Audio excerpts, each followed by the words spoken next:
Academy Temple of Islam, um, along with the National Brotherhood Conference of the Nation of Islam, um, the Al Naziat Settlement of the Nation of Islam.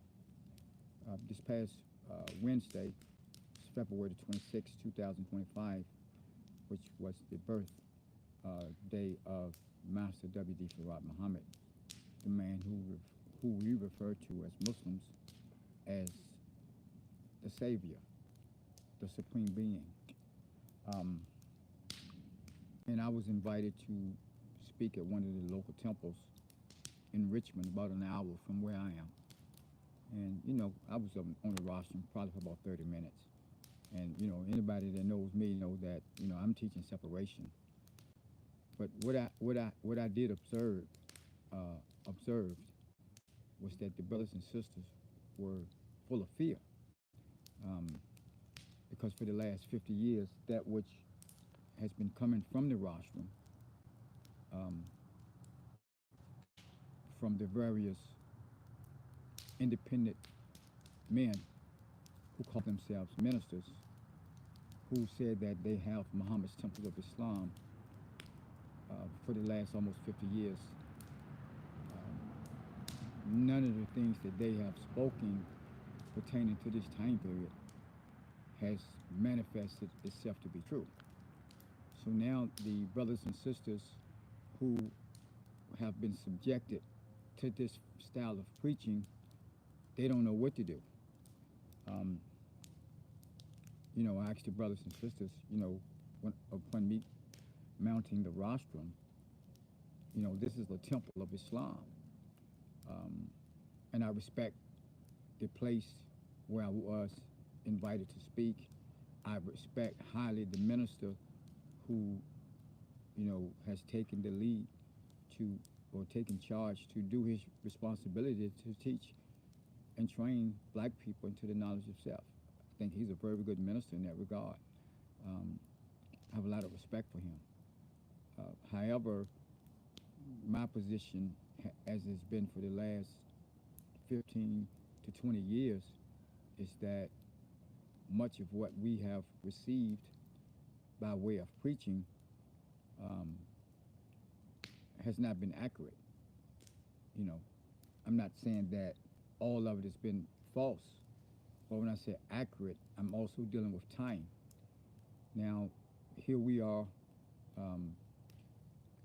50 years removed from the physical passing of Messenger Elijah Muhammad, and to be confronted with what's taking place in America by, you know, the one and only Donald J. Trump, who is the president of the United States of America. I think that man is doing a great job. I think that America is on the brink of destruction financially, and he has every right to go in there and look at it from a business standpoint, not from a political standpoint, and say, hey, listen, we need to cut the fat. That's a wise man. Now, from a financial standpoint, I mean, he's the president of a corporation, which is the United States of America. And, you know, he appears to be by himself, but the entire political class are backing him in it, both Republicans and Democrats. But they are putting him out front because they know that he can withstand the pressure of being blamed or accepted and blamed. That's who he is, you know. And I can say that that's necessary. And it's more necessary for we as the original people in North America to get up off our lazy rear ends and do something for self. Now, all of this preaching for the last almost 50 years has been, you know, surrounded by what Allah is going to do at a certain time. Well, it appears that this Allah that you all been advocating is not going to do what you say he's going to do.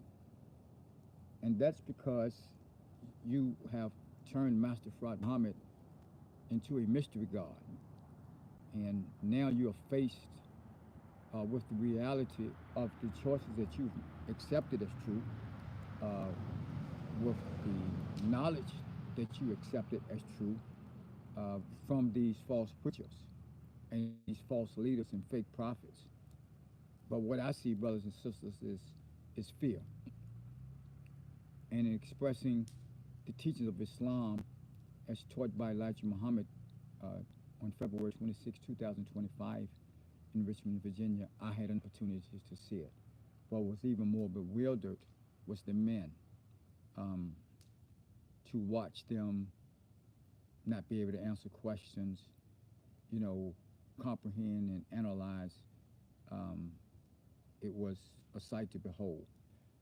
Now, Messenger Elijah Muhammad said that in an article titled "Never Taught a True Knowledge of God,"